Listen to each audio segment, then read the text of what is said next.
es una de esas opiniones valientes que tengo que aceptar que me equivoqué. Durante algunos años no creía realmente en el colágeno hidrolizado. Pero ahora, varios estudios han demostrado a nivel mundial que el colágeno no nada más sí sirve, sino que es maravilloso para mejorar la firmeza e hidratación de la piel, mejorar la calidad del pelo, de las uñas, para tener un sistema digestivo más sano y para contrarrestar algunos de los efectos que se viven en la peri y menopausia, por mencionar solo algunos. Así que para mí es un gusto que el día de hoy, y después de haberlos buscado durante mucho tiempo, Ella Nutrition sea patrocinador de Fitlosofía, el podcast. No tiene azúcar, no tiene maltodextrina, no tiene lácteos, no tiene endulzantes artificiales, es keto friendly para todos aquellos que están haciendo una dieta baja en carbohidratos y básicamente es el colágeno que yo tomo. Músculo, músculo, puro músculo. ¿Cuántas veces me has oído decir que es el órgano de la longevidad? Que hay que trabajar, hacer masa muscular porque te va a dar autonomía e independencia en la vejez, pero además te va a ayudar hoy a que puedas oxidar más grasa. Pero ¿qué tanto de esto es cierto? Y sobre todo, ¿cómo puedo hacerlo? Hoy en Fitlosofía, un experto, un médico, además experto en nutrición, que practica el ejercicio para la hipertrofia, crecimiento muscular, nos va a resolver todas las dudas. Te tienes que quedar. Fitlosofía. Fitlosofía. Eso que quieres saber, pero no tienes tiempo de leer. Aquí vas a encontrar herramientas prácticas basadas en ciencia para sacarle más provecho a tu cuerpo y a tu vida. Hacer ejercicio es el único, me voy a aventurar a decir, criterio unánime entre los profesionales de la salud, porque podrán discutir entre tendencias de nutrición, pero todos estamos de acuerdo que hacer ejercicio y ahora también el beneficio que da de la masa muscular o músculo esquelética va para el mismo lado, porque hoy sabemos que este es el órgano de la longevidad, un órgano que nos ayuda a proteger nuestros huesos, a mantener nuestra independencia y autonomía en la vejez, a tener un sistema inmunológico más fuerte y muchas otras cosas que tribu ya has escuchado en Fitlosofía y de mi boca muchas veces. Pero el día de hoy, qué padre que no habíamos hecho esto a pesar de que todo el tiempo hablo de lo mismo, que tengamos a un experto en salud, un experto que es una combinación perfecta que tampoco habíamos tenido la oportunidad de tener en Fitlosofía. Me refiero a un médico especialista en nutrición, licenciado en nutrición, que además es de Walking Talk. Me refiero a que es la persona que practica la teoría, que enseña y comparte. Hace ejercicio, es un doctor muy fit, que comparte contenido ligero en sus redes y que hoy tenemos el honor de que nos resuelva muchas preguntas orientadas al músculo y al ejercicio. Bienvenido, querido doctor Carlos Gutiérrez. ¿Cómo estás? ¿Qué tal, Denise? Buenas tardes. ¿Todo bien? Todo perfecto. Excelente.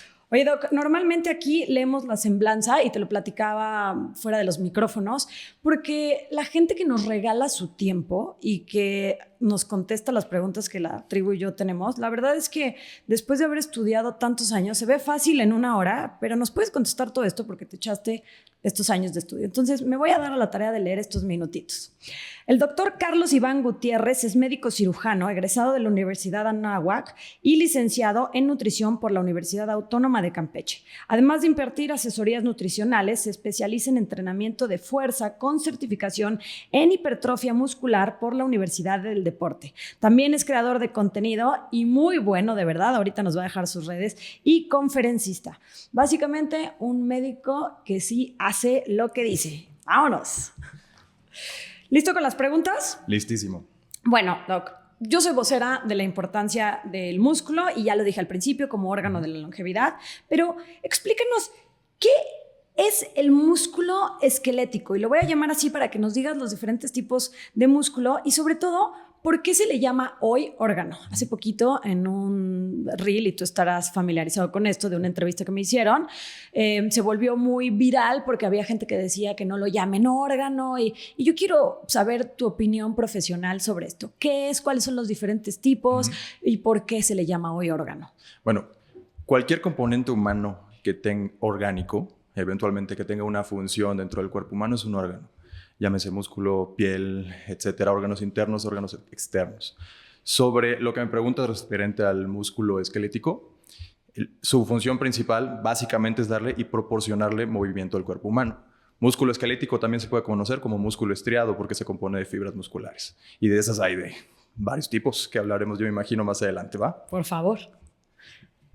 Ok, perfecto. Oye, a ver, explícanos la diferencia entre cantidad de masa muscular, de lo que acabas de hablar, hipertrofia, fuerza, potencia, porque ahora hablamos mucho de trabajar el músculo, ¿no? Y como que creo que hay confusiones y no entendemos bien cómo lo trabajo, cómo lo puedo, bueno, de entrada, ¿qué es hipertrofiar, no? Porque tú tienes la especialidad y aquí lo hemos dicho varias veces, pero entender si es nada más este crecimiento. Entonces, básicamente eso, fuerza, potencia, resistencia, hipertrofia.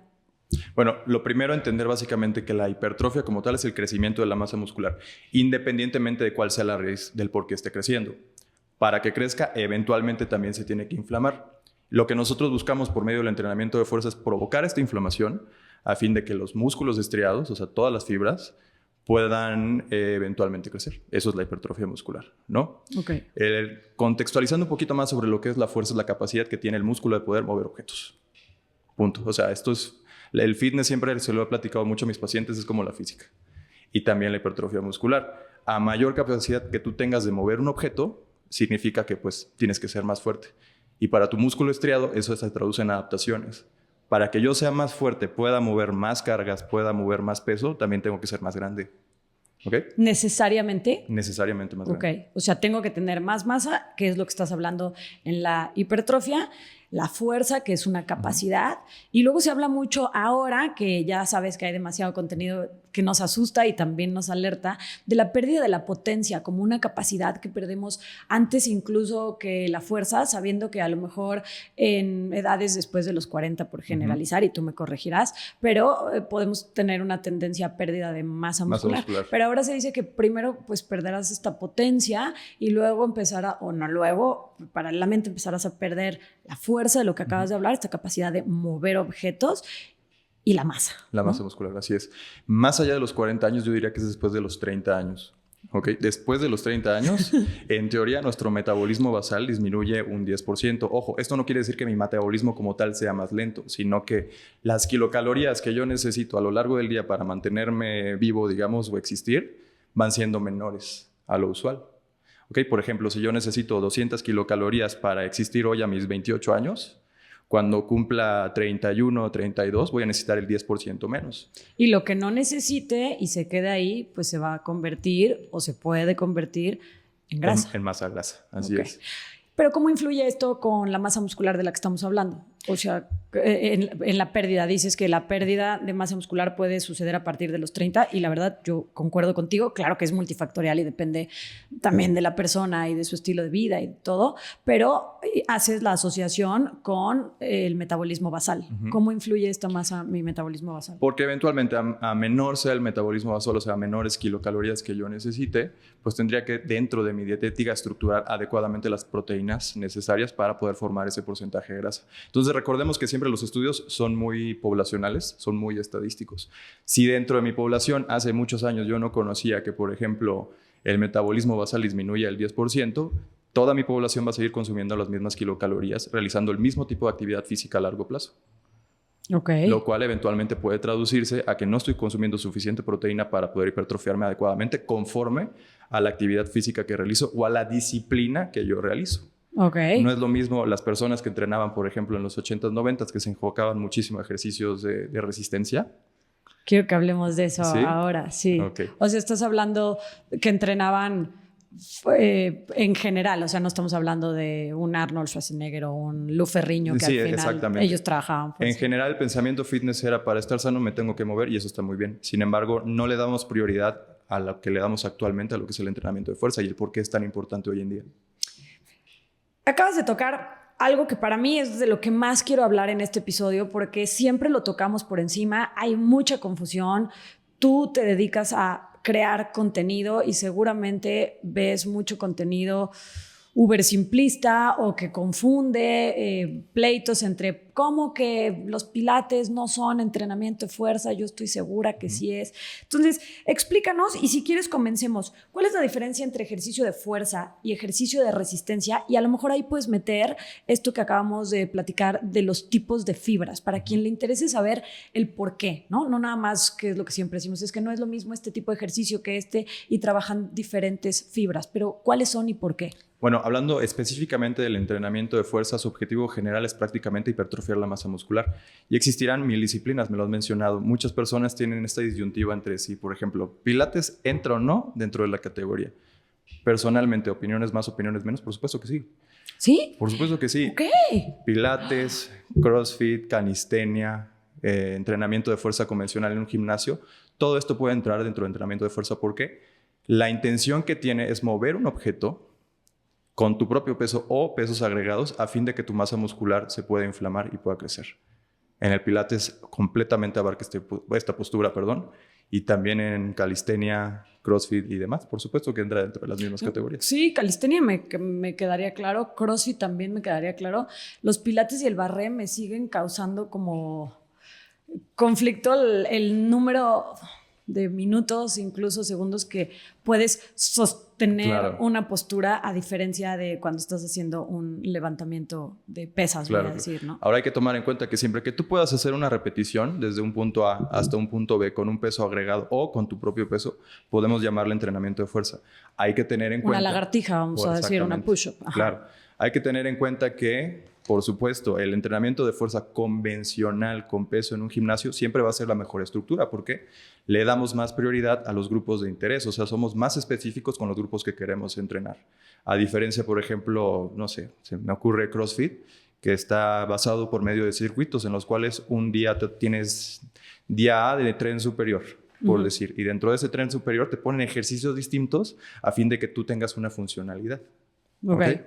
Si entrenas fuerza, si mueves objetos, si vas siendo fuerte cada vez más. Sin embargo, en contra del entrenamiento con pesas no es tan objetivo y tan específico. Y mientras más específico seas, mayor estímulo va a tener ese grupo de interés. Ok. Y bueno, podríamos decir entonces que en estos ejercicios como barré o como pilates o como yoga hay una combinación, ¿no? De ejercicio de resistencia, supongo, en algunas posturas o asanas y otros ejercicios de fuerza, como bien lo dijiste, llevando de punto A a punto B, cargando un peso extraordinario o tu propio peso, claro. ¿no? Ok. Oye, pero bueno, entonces entremos a esto.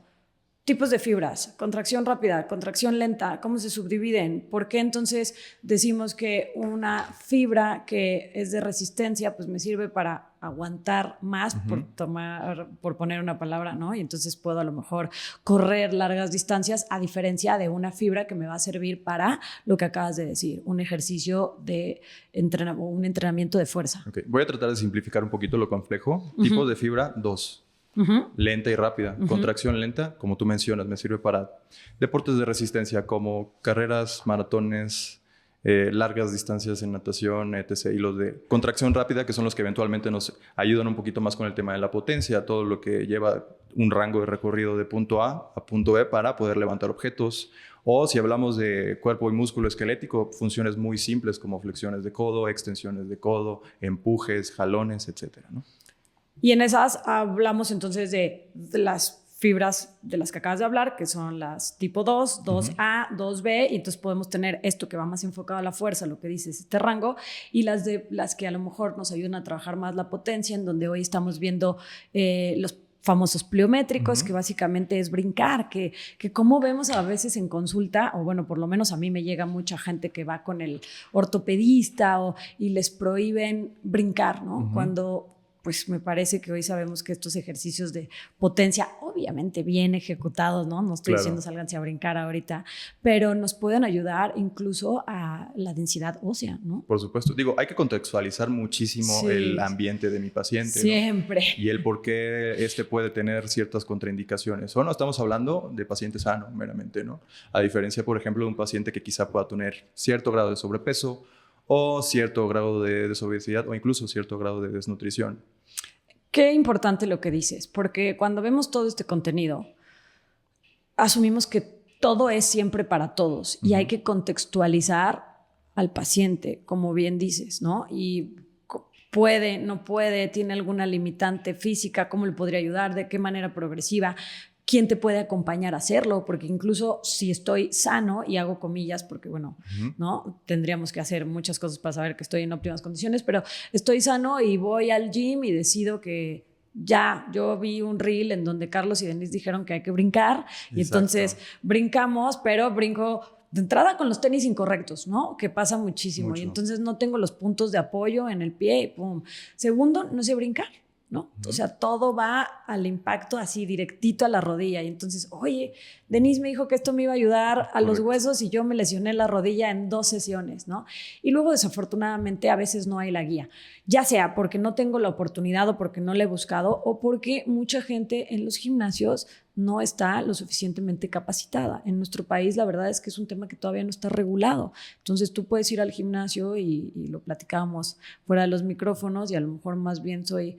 Pues, y no tiene nada malo, pero más bien mi profesión es de bailar y luego en la mañana indico cómo hacer sentadillas, ¿no? Y eso puede traer ciertos riesgos. O incluso muchísimo menos complejo que eso, el caso típico del paciente que, insisto, siempre llega a consulta el paciente con quizás cierto grado de sobrepeso que quiere cambiar estos hábitos para bien, lo cual es completamente comprensible y entendible. Sin embargo, antes tenemos el antecedente de me puse a correr. Yo sé que mayor actividad física, pues mayor gasto voy a tener y eso va a beneficiar un déficit de calorías. Sin embargo, y también se los pongo mucho en consulta, hacer más no te va a dar más. Siempre tenemos que estructurar todo de cajón para poder tener los resultados objetivos que necesitamos. Tienes toda la razón. Y si no sabes qué hacer y a lo mejor no tienes la capacidad de tiempo o económica para ir con un profesional, a lo mejor si nunca has hecho nada o hace mucho tiempo que no haces nada, y tú me dirás, doctor, pero a lo mejor te puedes salir a caminar. O sea, caminar no va a lesionar a nadie o las posibilidades disminuyen considerablemente, que si nunca he corrido, que aunque sí hice lo más intuitivo de los ejercicios, alguien me decía el otro día en una entrevista, me decía, bueno, es que sí me parece más intuitivo al cuerpo el correr, porque digamos que es un caminar acelerado y ya lo he hecho, que meterme a un gimnasio y agarrar un par de pesas y hacer un curl de bíceps que nunca he hecho, ¿no? Que eso creo que también luego puede ser una limitante para el entrenamiento de fuerza, porque pues si yo tengo unos tenis, pues me puedo salir aquí en la banqueta a correr, pero el entrenamiento de fuerza, pero lo que acaba de decir el doctor, eso también te podría lastimar, aunque parezca fácil, ¿no? Sí, digo, al final aquí la chamba de todo profesionista de la salud siempre debería ser amenizarle el proceso al paciente, siempre. ¿A qué te refieres con amenizarle el proceso? Cuando me refiero a amenizarle al paciente todo el proceso es muy complejo, que al día de hoy, Denise, imagínate que te digan que para que tú estés bien, tienes que cambiar todo tu panorama de lo que haces a lo largo de todo tu día. Entonces, el paciente que de repente se quiere ir a las ligeras a hacer lo que quiere, pues digo, es completamente comprensible como un motor motivacional, digamos. Sin embargo, la guía estructurada es lo que le puede dar un buen fin. Esta compañía, ¿no? Que no quiere decir que no lo hagas, pero pues trata de buscar cómo sí te va a funcionar, porque también viene la frustración después. No veo los resultados que estaba esperando porque tal vez pues no estoy siguiendo un protocolo, ¿no? Y entonces como aquí siempre les decimos, pues random exercise, random results. O sea, si no tienes así como una estructura, muchas veces probablemente no veas los resultados que estabas esperando y te pueda traer una frustración. O te lesionas. Y entonces tú lo que buscabas era salud y en el camino podrías llegar a perderlo. Oye, la famosa proteína, lo dijiste al principio, aquí lo hemos hablado mucho, es un tema que no sé por qué, la verdad, pero se ha convertido en un tema muy debatible. Y claramente, y sé que lo vas a decir porque aparte pues eres un profesional, hay que contextualizar. No podemos aquí agarrar un micrófono y todos... Sí, todos tienen que consumir tanta proteína. Me pasó el otro día que así antes de que me entrevistaran dije, no soy nutrióloga, soy coach en nutrición. Imagínate minimizar lo que ha estudiado alguien que se echó sus 5 o 6 añitos. No, hay que contextualizar al paciente. Digo, seguramente elegí otras palabras. Pero hay un libro que dice que podrías no sé qué de la doctora tal que tiene un enfoque en medicina músculo centrada y entonces X gramos por kilo de peso. Bueno, cortaron X gramos por kilos de peso.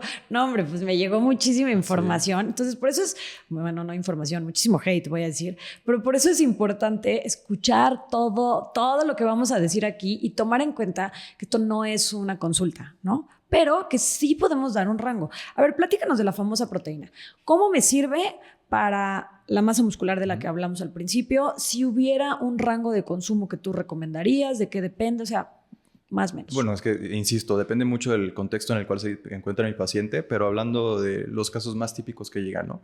Paciente joven, paciente sano, paciente que empieza a realizar entrenamiento de fuerza con el fin de, valga la redundancia, ser más fuerte, verse estéticamente un poco mejor, etcétera. Un buen rango entre 1.2 o hasta 1.6 gramos por kilogramo de peso suena como algo razonable. Sin embargo, también existirán los casos de pacientes, más menos, genética más menos, igual si son atletas más menos, pueden superar esta regla llegando hasta los 2.2 gramos por kilogramo de peso. ¿Por qué no exceder estos rangos o estas cifras? Sí se ha asociado, y aquí es donde al final puede ser un poquito más polémico, ¿no? Entre los especialistas de la urología, los especialistas de la nefrología, los especialistas de la nutrición, si rebasar estos rangos puede ser perjudicial o no en contra de los riñones, pues la variable sigue siendo dependiendo del contexto de cada paciente. Claro, o sea, pero estás hablando en resumen de 1.2 a 2.2 por kilogramo de peso. O sea, imagínate el rango que hay, como bien dices, es muy amplio. Muy, muy amplio.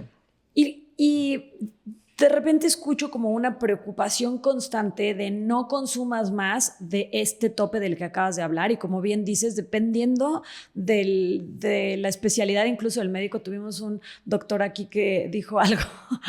El paciente se va a enfermar de lo que el doctor conoce, ¿no? Entonces, obviamente, pues si yo soy urólogo, nefróloga, pues a lo mejor me voy a ir más por ahí. No quiere decir que eso no va a suceder. Como bien dices, hay un contexto. Pero, no sé, nos da mucho más miedo, por lo menos a la gente que yo veo, que está lejísimos. O sea, que no está llegando ni cercano al gramo de proteína por kilo de peso y me dicen, no, es que qué miedo porque qué tal que daño mis riñones. Entonces creo que por eso es tan importante tener el contexto, porque desde mi punto de vista podría ser igual de riesgoso el que estés muy por debajo que claramente estés muy por arriba. Tú, doctor, a ver, queremos saber, el doctor está muy fuerte. Por ejemplo, tú, ¿cuánto consumes? O sea, un hombre joven que se ejercita, asumo sano, no lo sé, pero vemos si parecería sano, etcétera, ¿no? Bueno, sí, es que, a ver, les digo, cuerpos vemos, biomarcadores no conocemos, claro. Entonces no lo sé, pero ¿cuál es tu consumo aproximado? Te voy a ser sumamente frontal con el método que llevo a lo largo de mi día. Aprendí que más allá de cuadrarle mis kilocalorías del día a tantos gramos de proteína, tantos gramos de hidrato, tantos gramos de lípidos, era sumamente estresante. Muy. Aprendí eventualmente a contextualizar, como te decía, lo que tengo que hacer al respecto. Yo diría que si hablamos de rangos, me sostenía no menos del 1.2 porque claramente me interesa mi salud y claramente me interesa verme bien. Pero sí, más o menos mi rango saludable entre 1.2 y hasta 1.6. Cuando dices verme bien, tú trabajas para la hipertrofia, o sea, lo que tú buscas, porque al final el verse bien pues es un concepto muy subjetivo, personal y subjetivo, pero a los que estamos en esta industria nos gusta el músculo y nos gusta que se vea el músculo, diría yo en términos generales, ¿no? Entonces, ¿te refieres a una hipertrofia muscular? O sea, ¿buscas crecimiento con este plan que llevas? Al día de hoy, digamos que busco mantenimiento. Okay. O sea, busco verme bien, comer bien y disfrutar mis fines de semana. Ok. Y tienes un cuerpo que optimiza bien, ¿no? Porque voy a decir que, a ver, pues sí se siente después de unos años la diferencia entre darte los fines de semana y luego cuando el cuerpo a lo mejor ya no te da los mismos resultados y depende de muchas cosas dándote los fines de semana. Y a veces, aunque no nos guste, pues la edad puede tener pues sí, puede tener un input ahí en esos resultados. No siempre. A mí tampoco me gusta contar, fíjate. Creo que a veces, lo decimos mucho aquí, pero cuando en la búsqueda de la salud física o incluso la estética pierdes la salud mental, ya no es salud integral. Pero bueno, cada quien también, dependiendo del objetivo que tengan. Sí, no, completamente. Tienes que tener en balance absolutamente todo, si no, pues... Hablamos de grasa, hablamos de músculo, pero no sé si la gente sabe que a esto se le llama composición corporal, ¿no? Explícanos qué es la composición corporal y cómo puedo conocer mi composición corporal. Bueno, en gran síntesis, la composición corporal es prácticamente los porcentajes que refieren de tu persona, que si mi porcentaje de masa hídrica, que es el porcentaje de masa de agua, que si mi porcentaje de masa grasa o masa adiposa, ¿no? Grasa, en resumen, una vez más. Mi porcentaje de masa muscular o masa libre de grasa, masa visceral. Todo esto es composición corporal y hay muchísimos métodos antropométricos con los cuales yo las puedo conocer. Llámese bioimpedancia con las famosas tanitas o InBodies, llámese también el más objetivo de ellos, la plicometría completa, entre otros más. Digo, yo personalmente en consulta presencial lo que más suelo utilizar, y también, insisto, yo sé que es muy redundante, pero depende mucho del contexto de cada paciente, es la plicometría. Explícanos qué es la plicometría. Yo sé qué es, pero no sé si quienes nos escuchan. Ya nos lo puso Romina Pons, que es nuestra productora, en los comentarios. Me decía, expliquen porque hay términos que me suenan en chino, ¿no? Y entonces uno llega al consultorio y cuando ves esta pincita, voy a decir, bueno, esto era. ¿Pero qué es la plicometría? Pues la plicometría es un examen, insisto una vez más, antropométrico. Antropométrico es que me permite obtener por medio de números o métodos cuantificables ciertos porcentajes de la composición corporal. ¿En qué consiste estas pinzas? Estas famosas pinzas se llama plicómetro. Lo que hago con ese plicómetro es fijar ciertos puntos antropométricos del cuerpo, pintarlos muy bien, pinzarlos con el plicómetro a fin de conocer, bueno, cuánto hay de piel, cuánto hay de masa hídrica, cuánto hay de masa grasa y de masa muscular, y todos esos puntos plicométricos se ponen en una calculadora específica y ya te van dando ahí tu raíz de cuánto tienes. Oye, de se cargas. ponen en una calculadora específica y entonces tú pones el de pliegue del brazo, ¿no? Exacto. Y luego pones el de pliegue de abdomen. Y entonces agarran tu piel. Los que estén viendo esto, pues lo podrán ver. Los que lo estén escuchando, imagínense mis dedos haciendo una pinza. Y entonces agarras los pliegues y lo metes a esta fórmula, voy a decir, esta tabla, y lo promedias. ¿O vale lo mismo el pliegue del brazo que el pliegue de la pierna? No, tienes que ser completamente promediado. Y de nuevo, depende de cada paciente. Va a ser muchísimo más específico en un paciente que es un deportista, de alto rendimiento en contra de un paciente cuyos objetivos únicamente son estéticos o de salud. Claro, tienes toda la razón. Eso había escuchado. A lo mejor llega alguien contigo que va a competencia o que es deportista de alto rendimiento y por X razón necesita eso. A lo mejor funciona más que si nada más me subo al InBody y quiero conocer como en términos generales cómo estoy, ¿no? Claro. Por ejemplo, igual en pacientes que van a consulta con el objetivo de perder masa grasa o perder peso, digamos, este tipo de exámenes antropométricos son prácticamente irrelevantes porque yo sé que la masa grasa de este paciente excede mi rango saludable. Entonces, entendiendo eso, no me es tan necesario como profesionista, ni para esta persona como paciente, realmente conocer con cuánto porcentaje de grasa contamos. Claro. Porque Y al entonces, final quiere perderla. y entonces volvemos al tema de volverlo sencillo, incluso no sé si agradable, pero no tan invasivo, porque el plicómetro, si no estás acostumbrado y a lo mejor tienes cierta conciencia negativa de tu cuerpo, pues el hecho de que te vayan pellizcando los gorditos, hago comillas, del cuerpo, para algunas personas puede resultar incómodo si tengo a lo mejor grasa excesiva y la quiero perder. Y como bien dices, ¿y en ese momento para qué? Me es claro que a esta persona le beneficiaría en su salud perder grasa. Sí, claramente. Es un procedimiento, pues no es invasivo. Sí, no. Es más como moralmente invasivo, digamos. Sí, tienes toda la razón. Por eso dije, algunas personas lo pueden sentir, pero no lo es. El hecho de que o sea, no duele, no, o sea, no te hacen nada extraño, nada más pues te agarran tus gorditos a lo mejor Claro, para pero medirlos. el hecho de estar sin playera o desvestido enfrente de un profesionista examinado y demás puede ser muy incómodo, como tú mencionas. Para algunas Para personas, algunas por lo personas. menos, ¿no? Otros, pues ya, nos gustará. Bueno, no te rías, por favor, de esta pregunta, pero la tengo que hacer. No sé si todavía te la siguen haciendo, fíjate. Cuando yo empecé en esto, no era una pregunta, era una aseveración entre la gente, un status quo. ¿La grasa, doctor, se convierte en músculo y el músculo se convierte en grasa? Absolutamente no. Y no sé realmente cómo contestarte esto sin reírme, pero lo cierto es que el porcentaje de masa muscular se compone de músculo y y el porcentaje de masa grasa únicamente de tejido adiposo. Son conceptos meramente diferentes uno de otro. O sea, son moléculas diferentes. Todos diferentes. Sí. Entonces, si a ti alguien te dijo que hasta que termines de bajar de peso y llegues a ese lugar que quieres, te pongas a hacer ejercicio, porque qué tal que esa grasa se te va a volver dura, corre. Ya, no vamos a decir, busca al doctor, Carlos, por favor, y corre. Oye, a ver, ya tenemos más o menos claro la composición corporal, estos indicadores de los que nos hablas, cómo conocerlo, no se puede convertir uno en el otro, pero sí sabemos que hay diferentes tipos de grasa, ¿no? O la que conocemos. No sé si sea diferente tipo la palabra, pero grasa visceral y, como le llamamos, grasa corporal. Dinos, ¿cuáles son estos tipos de grasa, si es que se les puede llamar tipos, y dónde están? Bueno, al final porcentaje de grasa sí podría sonar redundante, es solo porcentaje de grasa. Sin embargo, cuando clasificamos la grasa visceral del resto del porcentaje corporal, hacemos referencia a toda la grasa que existe debajo del tejido abdominal, ¿no? Y metódicamente hablando, estudios más, estudios menos, todo ha indicado que a mayor grasa visceral el paciente tiene mayores factores de riesgo o mayor predisponencia a tener enfermedades no transmisibles, diabetes, cardiopatías, hepatopatías y algunos tipos de cánceres incluso.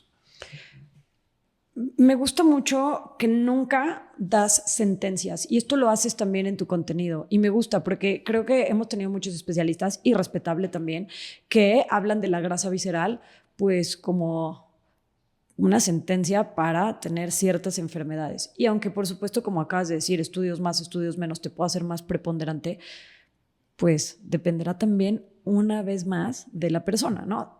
Probablemente estás comprando más tickets para la tómbola, ¿no? Si fuera una tómbola de enfermedades, pues te estás llevando más. Pero... Sí, así siempre se los planteo en consulta. Tienen que imaginar que la enfermedad es como una especie de canasta. Siempre, siempre, siempre.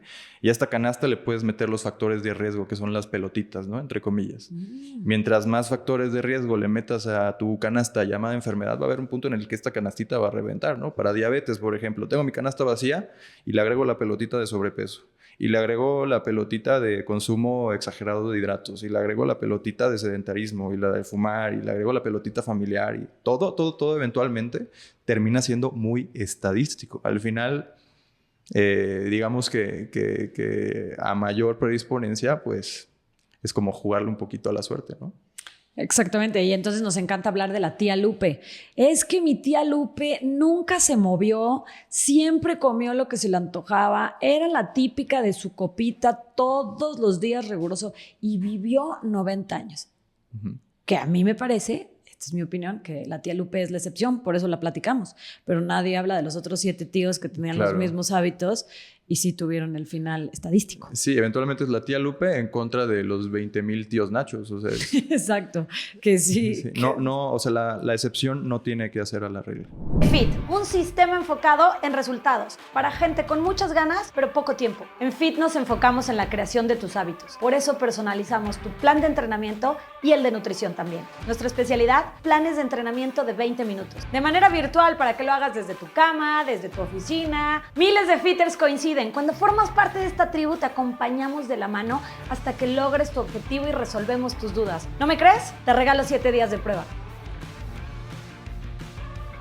Después de mi última certificación con la doctora Stacy Sims, los adaptógenos se han vuelto la base de mi suplementación. Pero no todos los adaptógenos, estas plantas resilientes que nos ayudan a sentirnos mejor, son iguales. Y por eso hoy tenemos como patrocinador del podcast Filosofía a la mejor marca de México, Commons Adaptógenos. ¿Pero por qué son tan buenos y por qué elegí Commons como la marca de adaptógenos que consumo? Primero que nada, porque tiene un doble proceso de extracción, lo que hace que la concentración de los activos sea mayor. Y segundo, porque los ingredientes son orgánicos, tiene certificado de pureza y no tiene pesticidas. Más de 17 productos, pero estos son mis favoritos y los que tomo principalmente para las hormonas y el cerebro. Ashwagandha, melena de león, rodiola y cacao para la energía. Ciencia y botánica, la mezcla perfecta, además de los botecitos más bonitos.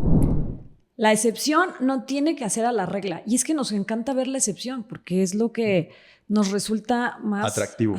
Es muy atractivo. Y la excepción en todo, ¿no? Siempre es como, esta persona es un triunfador y mira de dónde viene. Bueno, sí, no quiere decir que eso lo haga sencillo. Quiere decir que justamente es la excepción, ¿no? Claro. Y lo convertimos en la norma. Tienes toda la razón. Ok, entonces... Ya sabemos qué es la grasa visceral que tenemos en el cuerpo, la grasa corporal, la voy a dividir así, el músculo, vamos a decirle el músculo en esta plática para hacerlo más sencillo, y entonces nos seguimos con la plática del músculo. ¿Cuál es el porcentaje que debería de tener una persona de músculo? Una persona sana, estamos hablando de varones. Varón mexicano, entre el 30 y 40% aproximadamente. Mujer mexicana, entre el 25-28 hasta el 30 o el 35%. Ojo que no estamos hablando de atletas de alto rendimiento. Un atleta de alto rendimiento puede tener hasta más del 40% o incluso más del 50% de todo el porcentaje de su peso total en pura masa muscular. Y lo vimos ahora en las Olimpiadas, ¿no? Claro. Con unos IMCs fuera de rango, hago comillas porque ¿qué sería eso? Pero con unas masas musculares, obviamente para poder ejecutar su deporte y ganar medallas, ¿no? Claro. Pero estamos hablando entonces de alguien saludable. Estos porcentajes son de mi peso corporal. De todo mi peso corporal. Todo, es okay. general. Recuerda que al final todo tu peso corporal tiene composiciones. De mis 70 kilos, a lo mejor mi 30% es de puro músculo, a lo mejor mi 20-15% es de pura grasa y el resto puede ser masa ósea, masa hídrica, masa visceral. Bueno, ahorita le seguimos con el músculo. Pero vamos a hablar de capacidades, ¿no? Hablamos de resistencia, de potencia, de todo lo que ya platicamos. Hay una que dejamos muchas veces de lado o le ponemos atención cuando ya vemos al abuelito tambalearse, caerse, fracturarse. Hablemos del equilibrio. ¿Qué es el equilibrio? ¿Por qué es importante? ¿Cómo podemos estimularlo? Bueno, realmente el equilibrio es básicamente la capacidad que tengo yo de sostener todo mi músculo esquelético, o sea, todo mi órgano musculoesquelético. Como ya sabemos, se compone de estructuras musculares y estructuras óseas. ¿Qué necesito yo para que mi cuerpo como tal tenga un sostén? Todo mi grupo óseo. Y para que tenga movimiento, pues eventualmente el grupo muscular. Pero contestando un poquito tu pregunta, ¿cuál es la importancia de a largo plazo? ¿A eso íbamos? Sí. Pues, Y a corto plazo también. O sea, ¿no? La gente se cae. ¿Por qué lo perdemos? O sea, ¿por qué ves que una persona mayor muchas veces no tiene el mismo equilibrio, ¿no? La tienes que agarrar. O sea, ¿cómo lo pierdo?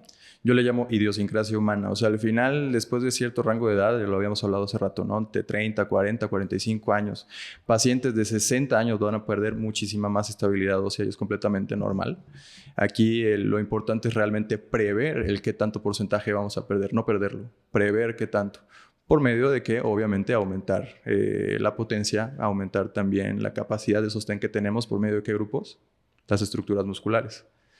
Entonces, tener más músculo y un músculo más capaz, más fuerte también, con mayor resistencia, me va a hacer que tenga mejor equilibrio, ¿no? Por supuesto que sí. Y eso me va a evitar caídas y además si me llegara a caer, pues también si ya tengo el músculo, pues voy a tener una protección extra. Claro, a mayor masa muscular, y esto siempre lo digo en consulta igual. Digo, contextos más, contextos menos, pero estamos hablando de un paciente sano, con hábitos sanos, entrenamiento de fuerza de por medio. A mayor masa muscular que tengas, siempre vas a ser más sano. Y siempre vas a prever todo tipo de enfermedades, tanto no transmisibles como mecánicas, síndromes de fragilidad, vas a perder menos porcentaje de masa ósea, entre otras más. ¿Qué es el síndrome de fragilidad, doctor? Síndrome de fragilidad es muy común verlos en pacientes mayores de 60 años, 65 años. Es esta poca capacidad que tenemos de proteger nuestro sistema óseo por medio de algún mecanismo de trauma, ¿no? Que es muy común en pacientes mayores de 60 años por eso mismo. Pierden mucha masa muscular, por eso también pierden mayor sostén y ante traumas mecánicos del mismo, pues igual se lesionan fácilmente. Que no es lo mismo que sarcopenia, que es la pérdida de músculo, sino es más integral, por llamarlo de alguna manera. O sea, es un síndrome de fragilidad que tiene distintos componentes. Claramente, o sea, el síndrome de fragilidad Qué padre. es una consecuencia de la sarcopenia. Ah, ok. Y por eso vemos que algunos adultos mayores, pues sí voy a decir la palabra, pero medio se tambalean y luego se caen y hay fracturas y de esa fractura la recuperación es más lenta o nunca sucede desafortunadamente y puede ser el fin, si no de la vida, por lo menos de la vida como la vivías, ¿no? O sea, ya no caminan igual. Claro. Ok. Oye, me gustó eso. O sea, no que me haya gustado el término, pero aprender eso. Oye, dijiste, a mayor músculo, en términos generales, mayor salud. Pero también hay otro término que se usa mucho, a mayor músculo, menos grasa. Uh-huh. ¿Por qué? O sea, lo hemos dicho mucho, se repite todo el tiempo, se habla de el músculo como órgano metabólico, pero ¿por qué, doctor? ¿Por qué menor grasa? O sea, ¿por qué Michael Phelps, y no sé si tenga algo que ver, pero consumía 12,000 calorías y lo veías en traje de baño ganando medallas? A mayor masa muscular, mayor gasto energético. Es una regla del fitness, si te recuerdas que te decía hace rato que es como la física, ¿no? Son leyes de termodinámica. a mayor porcentaje de masa muscular, vas a producir mayor gasto energético, por ende va a ser muchísimo más sencillo perder cierto porcentaje de grasa por medio de un déficit calórico adecuado. Porque además el músculo, y estoy totalmente de acuerdo contigo, doctor, es un tejido metabólicamente activo, incluso en reposo. Entonces, por eso de lo que hablaba de la locura de que ves a estos deportistas y dices, ¿cómo es posible que se haya comido todo eso? Porque el gasto calórico, o sea, lo que está usando es más, que era lo que nos platicabas. O sea, sí puede ser que conforme tengas más años, tu gasto calórico sea menor y necesites, pero ¿qué tal que eres musculosísima persona y bueno, pues a lo mejor a tus 45 tienes más gasto calórico que alguien de 30 que es totalmente sedentario, ¿no? Sí, completamente de acuerdo. Quiero hablar de los tipos de ejercicio. Yo sé que a ti y a mí nos puede resultar familiar y a los que a lo mejor hayan recibido educación sobre esto, pero voy a poner algunos ejemplos básicos y que nos digas la diferencia para que cuando la gente diseñe su rutina, que espero que no la diseñen solos, yo de verdad esperaría que vayan con el doctor para la nutrición y vayan con Fit para que les podamos asesorar sobre su plan de entrenamiento. Pero bueno, esa es otra historia. A ver, ejercicios pliométricos, isométricos, aeróbicos. ¿Cuáles son? Si quieres, vámonos en este orden. ¿Y qué dirías tú que nos ayudan a estimular más? Se los voy a poner como regla de estudio. O sea, es pliométrico, todo que tiene un rango de recorrido de un punto A un punto B o de un punto 1 a un punto 2. Ok. Isométrico, todo ejercicio que no necesariamente tiene un rango, pero sí de cierta resistencia a fin de poderse cumplir. Ok. Todos conocemos una sentadilla isométrica, todos conocemos un pie isométrico, todos conocemos una plancha isométrica para fortalecer el abdomen, etcétera, ¿no? Mucho de esto se da también en Pilates. Entonces, Pilates es un ejercicio relativamente completo porque tiene ejercicios pliométricos y tiene ejercicios no pliométricos. ¿Ah? Ok, aeróbico. Aeróbico, todo ejercicio en su mayoría cardiodinámico que me permite de alguna u otra forma estimular todo el sistema cardiovascular. Si yo digo ejercicio aeróbico y ejercicio de cardio, es lo mismo, ¿no? Digamos o sea, que sí. Para términos coloquiales, porque luego esa es la pregunta, como ¿qué es aeróbico y qué es cardio? Pensarías a lo mejor que el aeróbico es la manera en la que lo realizas, ¿no? Bueno, sí. Claro, tienes toda la razón. Bueno, al menos en primaria sí era para mí. Era aeróbico, todo lo que haces por fuera y pues puedes correr afuera, puedes nadar afuera, puedes hacer bici afuera. Sin embargo, esta es una aseveración medianamente incompleta porque tú puedes correr dentro de una caminadora, tú puedes hacer ciclismo indoor, claro, puedes nadar en una alberca, ¿no? Claro, y al final es más bien lo que estimula y trabaja en tu cuerpo, no dónde lo haces. Pero creo, o sea, lo que quería llegar es, tal vez esta es la concepción que tenemos y por eso lo enfocamos y ahora mejor decimos cardio, ¿no? Pero ok. Dime, por favor, las cosas que tú crees que son o los componentes importantes para lograr esta masa muscular. Ya sea revertir la pérdida, ganando más masa muscular o incluso preservar la que ya tengo. ¿Qué componentes de mi vida o de mis hábitos debería de cuidar? Igual lo menciono mucho en consultas. Si tú lo que necesitas es ganar más masa o preservar la masa muscular que ya tienes, 3 puntos sencillos. Sencillos, no a la práctica. Sencillos a la teoría. Te digo que aquí siempre decimos simples, pero no sencillos. ¿Por qué simple? O sea, la cosa no está tan compleja. Pero a ver, sencillo es poder hacerlo, ¿verdad? A ver. Entrenar pesas de forma progresiva y tener un plus por cada sesión de entrenamiento que tú tengas, ya sea que levantes un poquito más de peso o que levantes una repetición más o una serie más o que cuantifiques tus tiempos de descanso. Pero el entrenamiento de fuerza tiene que estar sí o sí para poder crear masa muscular. Número 2, la nutrición. Redundante podría ser, pero la ingesta adecuada de proteína, ¿no? Ya sabemos, entre 1.2, 1.6 si eres un paciente como todos nosotros, normales, que queremos estar sanos, fuertes y vernos bien. Y punto número 3, el descanso.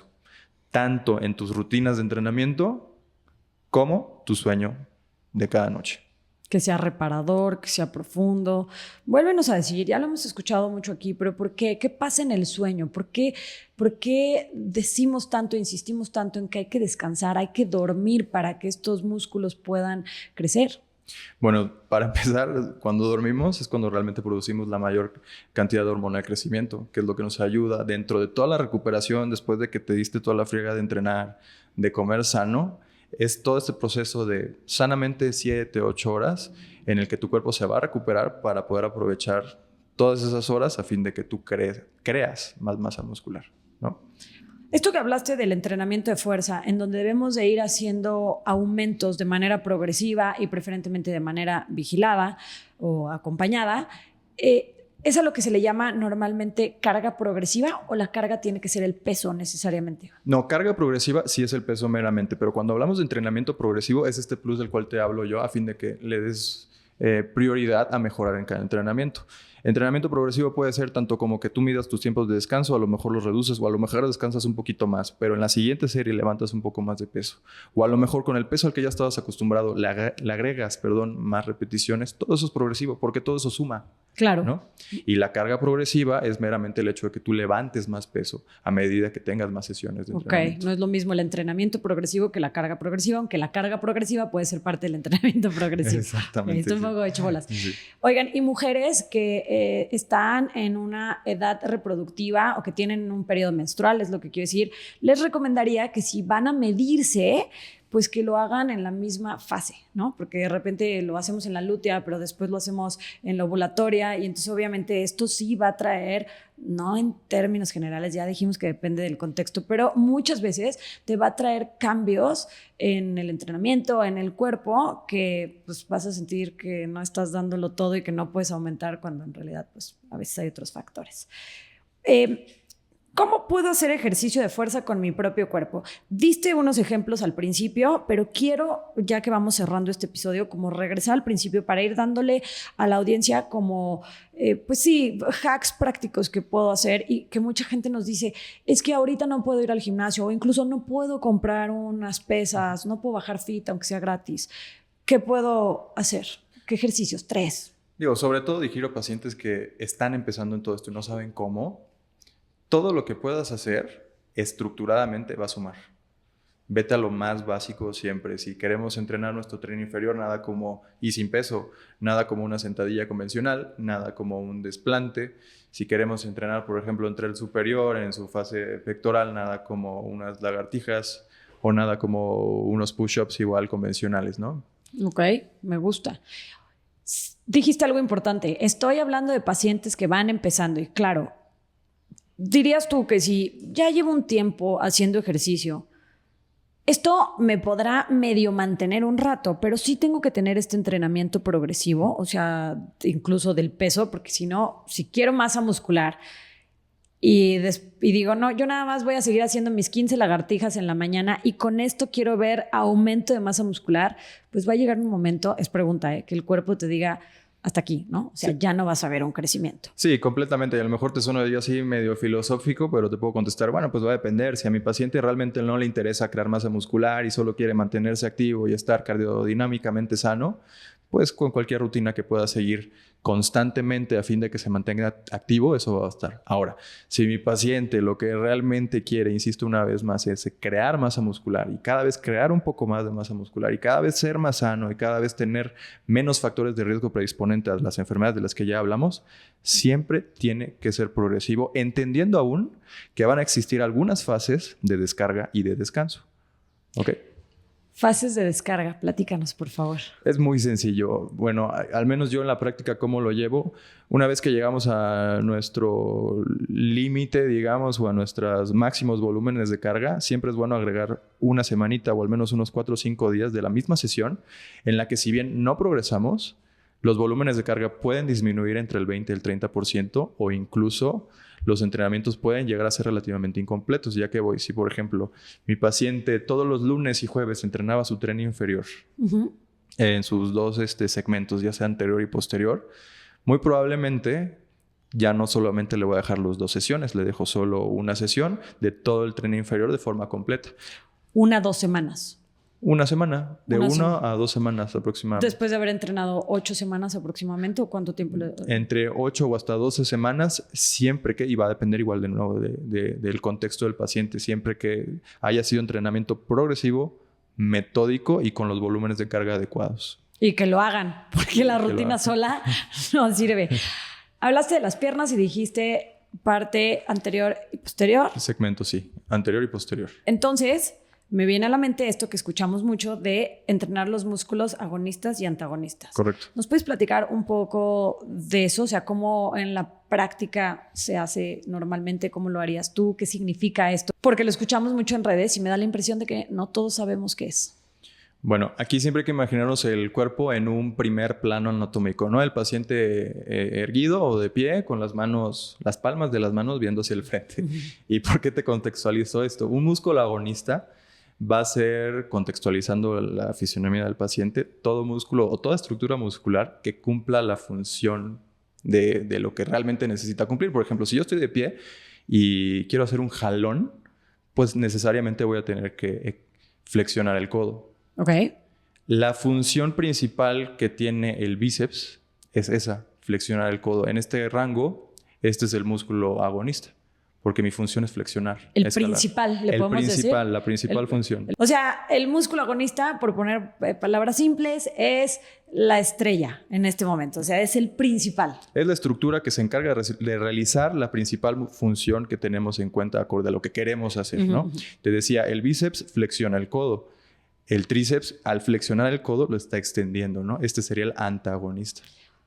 Tríceps antagonistas y yo estaba trabajando con un curl de bíceps, los bíceps, y ese es mi músculo agonista. Pero vas a necesitar el de atrás, ¿no? Para que te ayude. Y por eso muchas veces vemos estas rutinas que se complementan, o sea, uh-huh, que ves bíceps con tríceps, ¿no? Porque al final sabes que estos músculos se complementan. Se complementan un poco, exactamente. O espalda, bíceps, igual. Entendiendo que ambos cumplen la función de agonistas y digo, yo quiero más intensidad para mi entrenamiento, puedo en una sola sesión meter esas dos estructuras. Sí, que ahora le llaman, no sé si lo has visto, pero como estas rutinas divididas en push-pull, como para entender estos músculos que empujan o jalan, ¿no? Y entonces es una muy buena estrategia, sin embargo, siempre he pensado que es muy desgastante. Entrenar 6 sesiones a lo largo de la semana y cumplir 2, 3, 6 meses con esas sesiones es sumamente complicado. Sin embargo, todas las estrategias son respetables.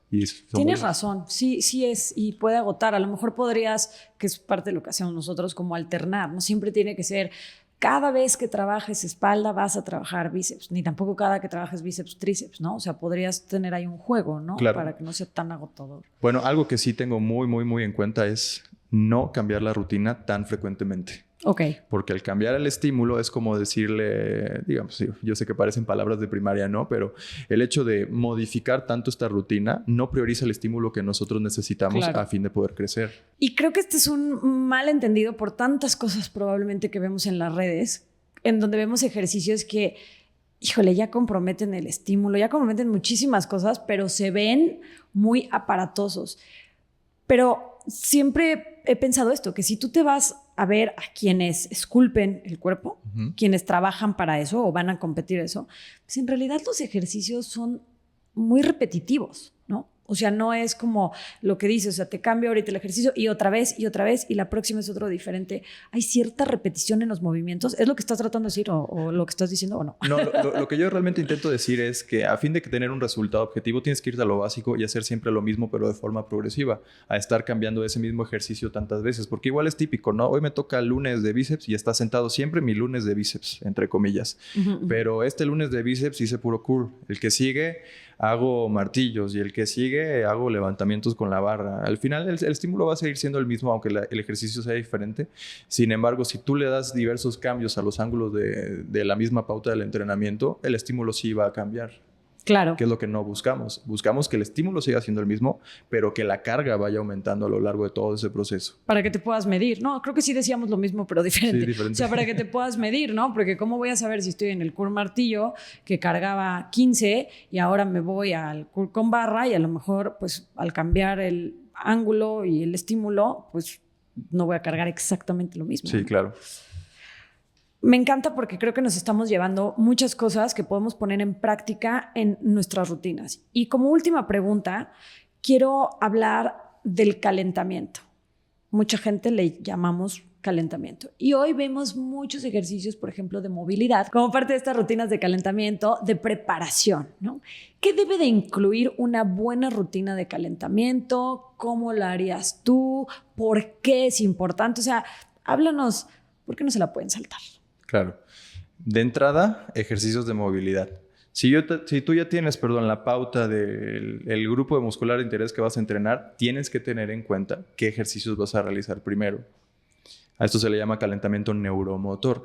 Muevo mi cuerpo a fin de poderlo adaptar todos los empujes, todos los jalones que puedan tener estas estructuras musculares a fin de poder prever ciertas cargas. Eso es lo que busco con el calentamiento, ¿no? Entonces, más que estirar, que es lo que hacíamos antes, hago estos ejercicios de movilidad en donde preparo a los tejidos conectivos que van a usarse en ese ejercicio, pero de manera progresiva, ¿no? No vas a llegar y le vas a meter tu peso máximo en la primera repetición sin que el cuerpo sepa a dónde iba. Exactamente. Yo personalmente lo que les recomiendo a mis pacientes son primero tus ejercicios de movilidad. Si vas a trabajar tren superior, manguito rotador, un poquito de pecto, a lo mejor un poquito de jalones sin la necesidad de cargas y luego entrar a cargas progresivas. Ok.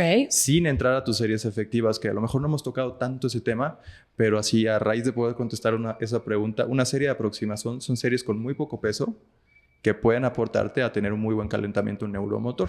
Okay. Y las series efectivas son todas esas series que te van a llevar a una aproximación a tu fallo muscular, o sea, que no puedas cargar más peso o que sientas que no puedas cargar más peso. Dijiste fallo muscular. Así es. Y lo escuchamos muchísimo en los gimnasios. ¿Qué es el fallo muscular?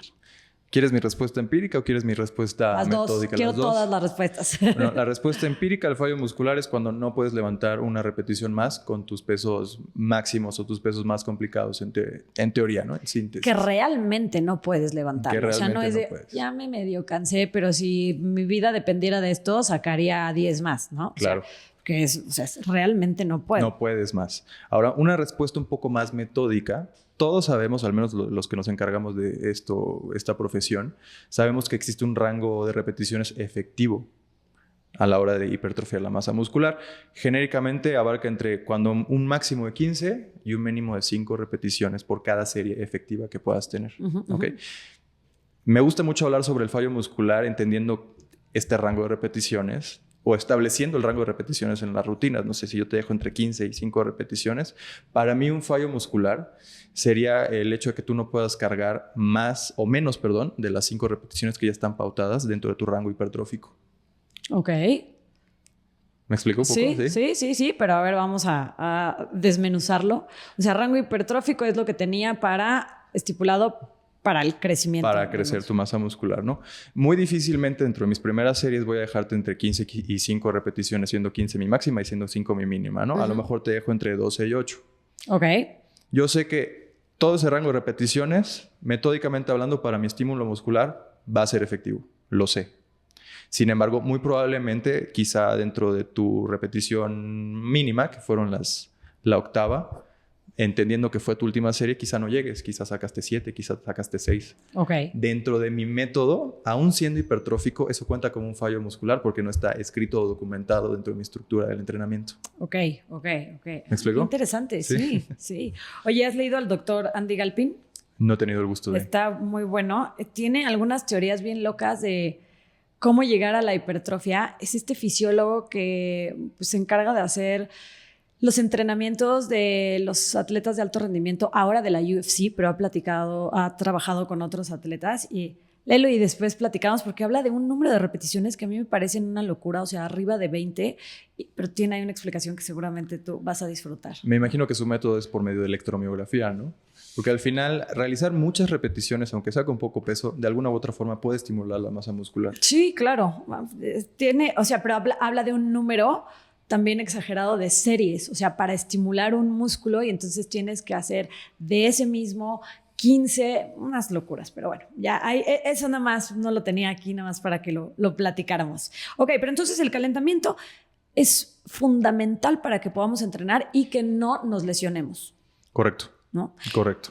Y si voy a hacer algo como pádel, que está tan de moda y a nosotros cada semana nos llega un bonche, no uno, de personas padelistas lesionadas. También debo de calentar, ¿no? O sea, al final de cuentas va a haber un movimiento. Siempre. Mira, no soy padelista, sin embargo, sí fui maratonista mucho tiempo y fui triatleta muchos años. Lo que sí te puedo recomendar... ¿Cómo eso no lo ¿Cómo lo estamos diciendo hasta el final? Ok. Todo tipo de ejercicio que tú realices a lo largo de tu vida tiene que tener un calentamiento previo, sí o sí. Cuando hablamos de calentamientos para deportes o disciplinas cardiodinámicas o cardiovasculares o de resistencia, el ejercicio de movilidad es muy, muy, muy fundamental antes de. Sobre todo para prever lesiones, porque hay que tener en cuenta que cuando hablamos de alta resistencia son pacientes o atletas que se la pasan corriendo mucho tiempo o nadando mucho tiempo. Y el músculo está en constante estímulo durante un periodo prolongado de tiempo. Claro. Oye, ¿y el estiramiento? O sea, porque hablamos del calentamiento, pero ¿cómo estiro al final de mis sesiones? ¿Qué tan importante es? ¿Cuánto tiempo es necesario, al igual que esta preparación o movilidad? Ahí contextualizando un poquito y opiniones profesionales. Toda opinión profesional ajena es completamente bienvenida, ¿no? Dividiendo un poquito entre lo que es hipertrofia, yo no sugiero tanto el hecho de los estiramientos, ¿no? Sugiero un poquito más el calentamiento neuromotor y los ejercicios de movilidad. Quizás sí, para el entrenamiento de alta resistencia, de alto impacto, los estiramientos puedan ser una muy buena opción. Me refiero al estiramiento después del entrenamiento. O sea, es decir, ya que terminé de entrenar, o sea, ¿aplica lo mismo? Depende de qué disciplina me estés hablando. Ok. Por ejemplo, si me hablas de entrenamiento de fuerza, nada como un muy buen ejercicio de movilidad después de haber entrenado. Okay. Ya no las series de aproximación, sino puro ejercicio de movilidad viene bastante bien. Ahora, si me estás hablando de atletas que se dedican a los deportes de resistencia, los ejercicios de movilidad son muy buenos antes de, después de también, e incluso un poquito de estiramiento. Y si hablamos de competencia, que también es otra sub de las categorías de las que hablamos, baños en frío, etcétera, son bastante viables. Preguntas finales. Siempre acabamos con esto. De la cama a los tenis. La sección en donde tú nos dejas estas prácticas, hacks, tips. Si yo quiero hacer masa muscular, trabajar mi masa muscular, crecer mi masa muscular, hoy, ¿con qué debería de empezar, Doc? ¿Por dónde empiezo así sencillito? Simple, por lo menos. Esa frase me gusta mucho porque hace muchísimos años escuché una corredora que decía: el paso más difícil que un corredor es el que va a dar de la cama a su puerta para salir a correr. Pues aquí le decimos de la cama a los tenis porque eso puede tardar años. Puedes estar ahora a final de 2024 y te prometiste que en enero ibas a empezar, pero gracias. Sencillo, yo creo que aquí la información cabe, ¿no? El estar empapado de información de verdad. Eso es lo primero antes de poder empezar a actuar. Ahora, si hablamos de acciones, tener la pauta de querer hacerlo y entender el por qué lo quiero hacer. Ese sería de mi cama a mi... Tienes toda la razón. Si no entendemos para qué lo queremos hacer, no le vas a dedicar tu tiempo, no le vas a dedicar tu energía, no lo vas a hacer. Que tenga un sentido. O sea, al final todo en la vida, si no tiene un sentido, es muy difícil poderlo seguir. Pero si para ti lo tiene, adelante. Ya luego vendrá que si voy con el profesionista, que si luego me pongo a entrenar, que si luego me pongo a dieta. Pero antes de formar un sentido. ¿Por qué lo hago? ¿Para qué lo hago? Tienes toda la razón. Y me gusta muchísimo que lo digas tú, que eres tan técnico y que eres un médico, porque a lo mejor lo que estábamos esperando es, y entonces, haz el movimiento agonista. No. Encuéntrale un sentido de para qué lo vas a hacer. Y por último, la opinión valiente.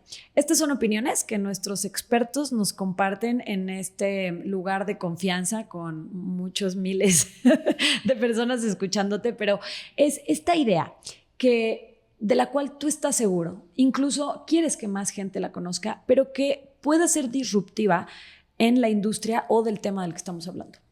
Que si tengo una idea de algo que pueda ser disruptivo. Sí, esa es la opinión valiente. ¿Cuál es tu opinión valiente? O sea, ahorita vas a tener que firmar aquí mi opinión valiente, de la cual yo estoy segura y me voy a ir con esto, pero puede ser que alebreste a varios. ¿Hay alguna?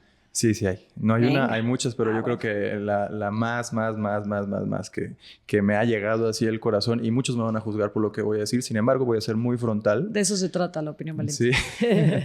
Yo creo que, y lo ponen mucho en la mesa, ¿no? El 50% lo hace la alimentación, el 50% lo hace el ejercicio. Yo estoy casi seguro de que la mayoría de las ganancias que puedas tener, y esto va a ser muy doloroso para mucha gente, lo es muy doloroso para mí también, el mayor porcentaje del éxito que vas a tener va a ser meramente genético y epigenético. Eso es una verdad muy cruda, es una verdad muy dura. Sin embargo, es algo que hay que entender profundamente, ¿no? La genética, el cómo vine a este mundo, el qué ventajas tengo yo para poderme producir con mi epigenética, qué es lo que hago con las bases que ya tengo, va a formar lo que soy hoy en día. Sin embargo, eso no significa que todo esté perdido. Hay que entender que lo que quiero hacer va a ser para mejorar. Me va a tomar menos tiempo o más tiempo, pero lo tengo que hacer. Tienes toda la razón, me encanta, porque sí, la genética, la edad también es un factor. Si tú encuentras tu verdadero para qué, como lo dijiste hace rato, bueno, pues a lo mejor te toma el triple que aquellos que ya llegaron y que con mover un músculo, porque esa es la pregunta que se siente injusta, ¿no? Pero ¿por qué esa persona yo veo que come lo que quiere? Genética. No te puedo. Exactamente. Ni modo. Entonces es muy común ver a este cuate o a este chico fuerte, grandote, que da consejos en redes sociales, que se pone un scrub y te dice que tomes café, ¿no es cierto? Pero es muy común, o sea, al final tener ciertas ventajas genéticas y epigenéticas en redes sociales da mucho de qué desear, porque al final la gente va a seguir lo que ve, por ende, ¿no? Genética, edad, nutrición, ejercicio, voluntad, dinero y chocho, hay que decirlo. Pues digo, en redes así funciona, sí, ¿no? O sea, digo, lo que es. Luego ves gente y dices, bueno, se saltó todas, habrá que verlos. Y luego hacemos un episodio, mi querido Doc, de los efectos secundarios que ya hemos platicado aquí, pero esa es otra historia. Gracias por esta opinión valiente. Gracias a ti, Denise. ¿Dónde te podemos encontrar, doctor? Me pueden encontrar en redes sociales, en Instagram como doctor abreviado, es dr.caliban con L-I-V, y en TikTok como Caliban GTZ. Caliban con B chica de Carlos Iván, ¿no? Carlos Iván, así es. Perfecto. Y ahí podemos hacer consulta contigo, o sea, si queremos, ahí. Claro, pueden entrar a la liga de acceso y eventualmente agendar una cita y con mucho gusto estaré apoyándoles. Muchísimas gracias, Con doctor. muchísimo gusto. Si la información que escuchaste te pareció útil y quieres que siga estudiando y resumiéndote cosas para que puedas tener más autoconocimiento, no olvides suscribirte, darme like y seguirme en la plataforma que estés escuchando esto.